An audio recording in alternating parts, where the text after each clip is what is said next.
Hola compis, soy Kenite62 y esto es...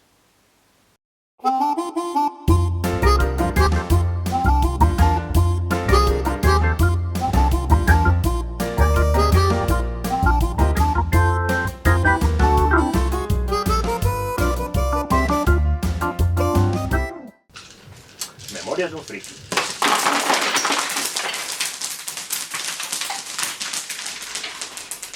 ¿Sabéis qué es esto? Esto es un dado de 20, pero esto, para mí, durante años, incluso hoy en día, es un portal. Un portal a mundos fantásticos, llenos de dragones, de aliens, de monstruos, de oro, de poder, de aventuras.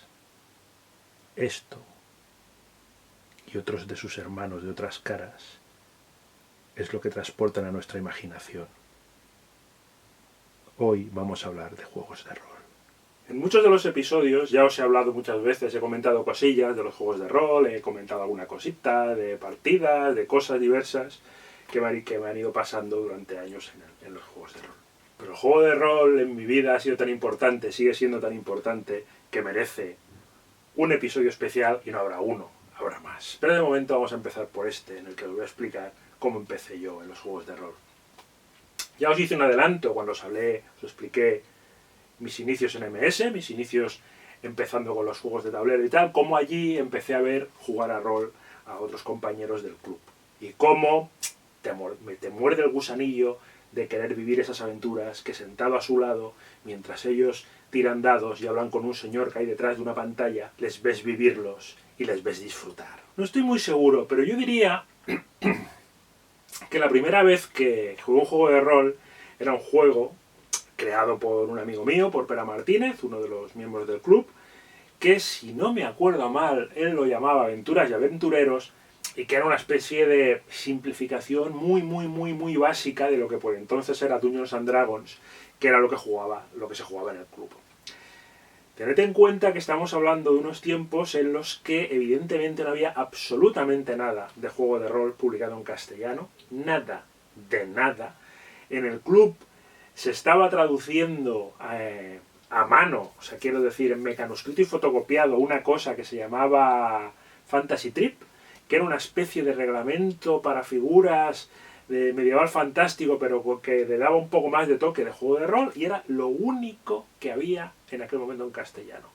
Todo lo demás estaba en inglés, y se tenía que conseguir por importación, pidiéndolo en alguna de las tiendas especializadas que había, o si alguien viajaba fuera. Entonces, Pera hizo una simplificación muy sencillita, con 4 cositas para hacer. Y, no sé, a lo mejor jugamos un par de partidas aquello.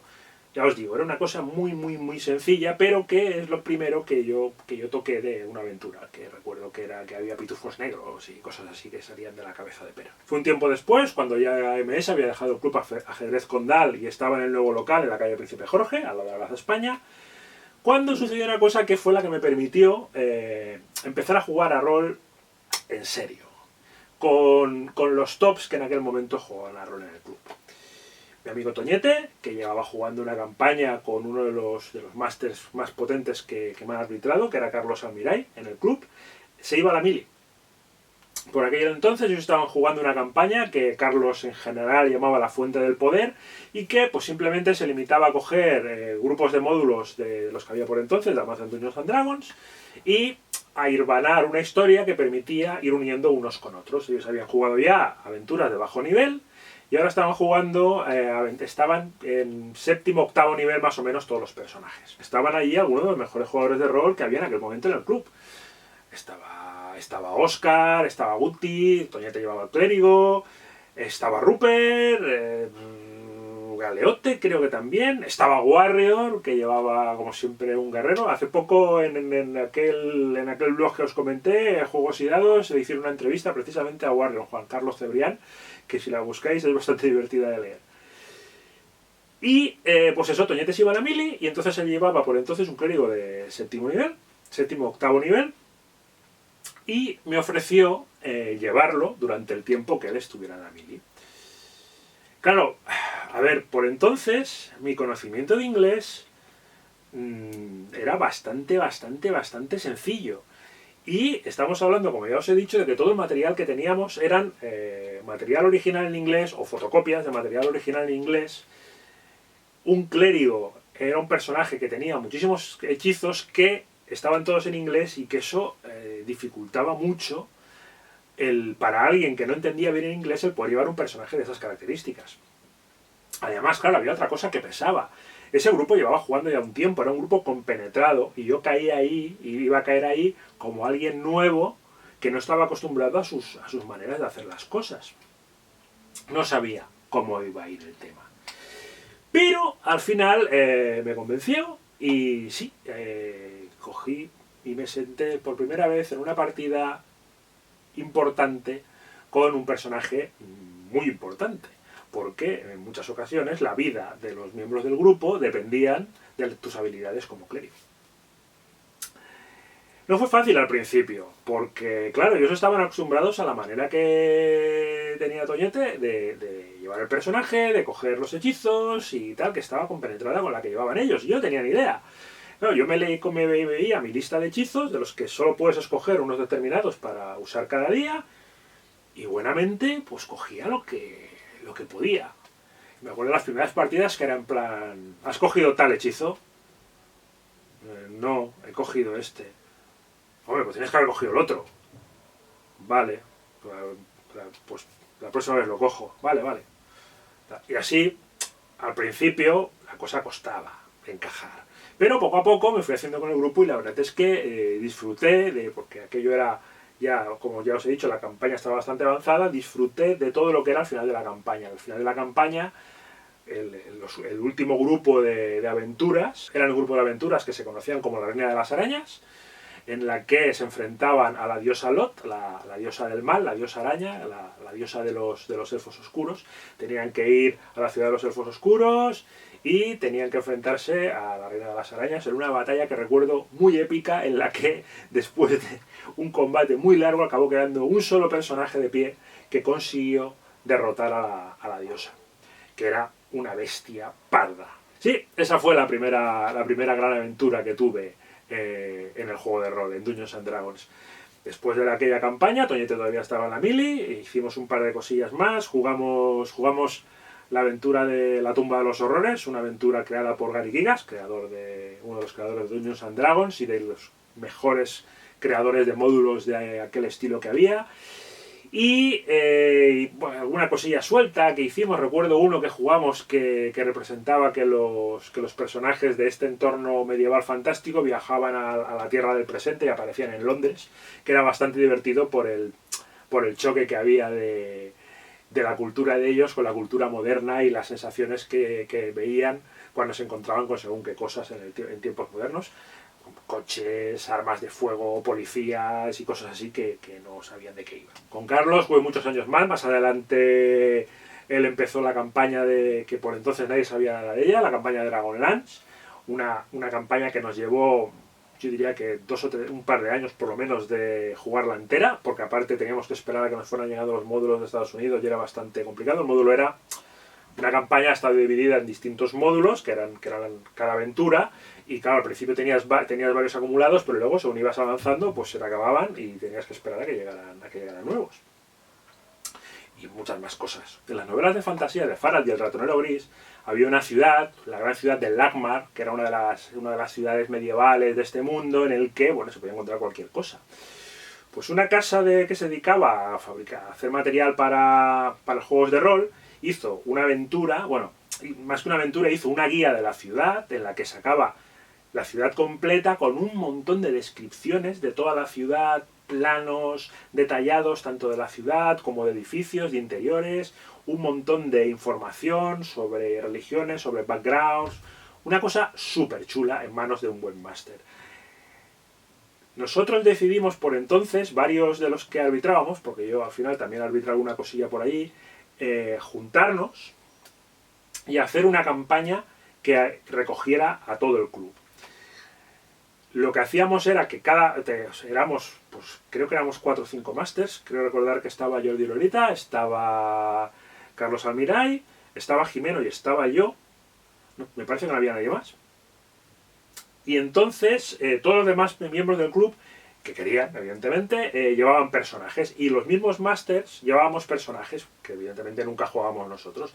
Entonces se llevaba una especie de estructura de una historia continuada que envolvía todo. Era súper chulo. Te podías encontrar jugando solo o jugando con un par de jugadores y luego jugando con otro par de jugadores o incluso tenerte que enfrentar a algún jugador. Fue una cosa muy chula. Yo recuerdo, yo llevaba una ladrona muy jovencita que las pasó bastante canutas y que uno de los personajes que llevaba uno de los jugadores, que era Marius, un buen amigo, me fastidió a base de bien. Me parece que Marius ve estos vídeos, por lo menos estaba suscrito. Ya sabes tú de lo que hablo, puñetero.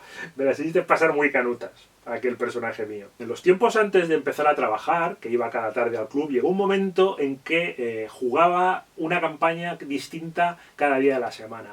Y podía jugar pues muchos de los grandes juegos que por aquel entonces se podían encontrar, que eran Dungeons and Dragons, que es el que más veces he jugado, que era La llamada de Tulu, que fue uno de los primeros que salió en castellano traducidos. También estaba el juego por excelencia de ciencia ficción en aquellos tiempos, que era Traveller, y muchos más que vinieron luego. Traveller merece un punto y aparte.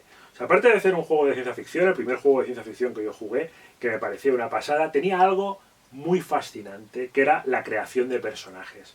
El sistema de creación de personajes de Traveller era algo brutal, porque aparte de montarte como haces en cualquier juego de rol, tus características, que te dan las habilidades para poder desarrollar el personaje, jugar las aventuras y tal, además creabas tu historia. Y tu historia era a base de... iba por años.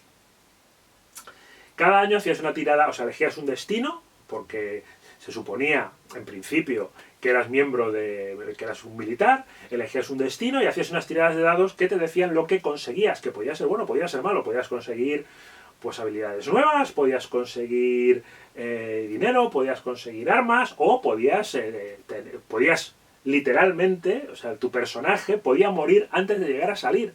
Podía llegar incluso, porque tú podías ir reenganchando cada 4 años, se te daba la oportunidad de dejar el ejército o hacer una tirada de reenganche. Y claro, podía llegar un momento en que te hicieras tan viejo que se te acabaras muriendo de viejo antes de siquiera haber empezado la aventura, con el afán de intentar conseguir más cosas, intentar conseguir más cosas, intentar conseguir más cosas.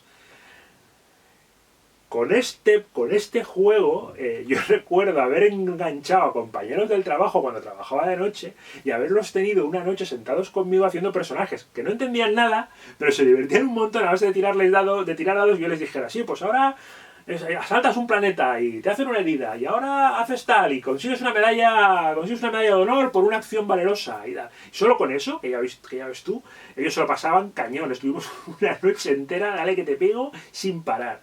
Traveller, bastante más adelante, fue traducido al castellano por Diseños Orbitales, en esta bonita edición que todavía conservo, de tapa dura.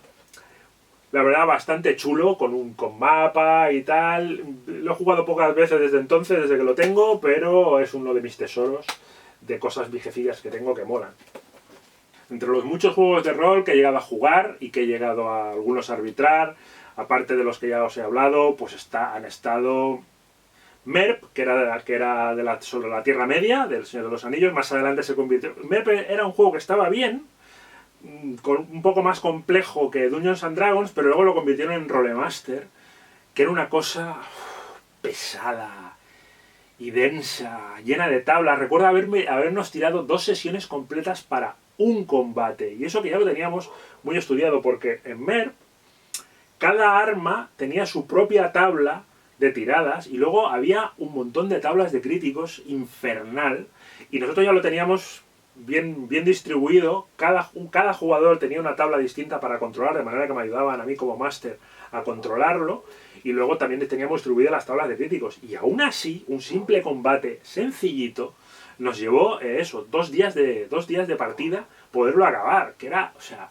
se hacía muy pesado, y los másters intentábamos a la medida de lo posible que premiar lo que era el rol, la aventura, la interpretación, y dejar de lado, intentar dejar de lado lo más posible los combates. Pero es que, coño, en casi todos los juegos de rol, el combate es un punto esencial, y si lo haces tan denso que es injugable, como pasaba con Rolemaster, llega un momento en que dejas eso de lado y te vas a cosas más sencillas. Te vas a un Dungeons and Dragons, te vas a un Warhammer Roleplaying, o te vas a algo así que te permite agilizar mucho más las cosas. O había cosas más alocadas como Paranoia, que ahora mismo estoy participando en una campaña de Kickstarter para ver si lo reeditan.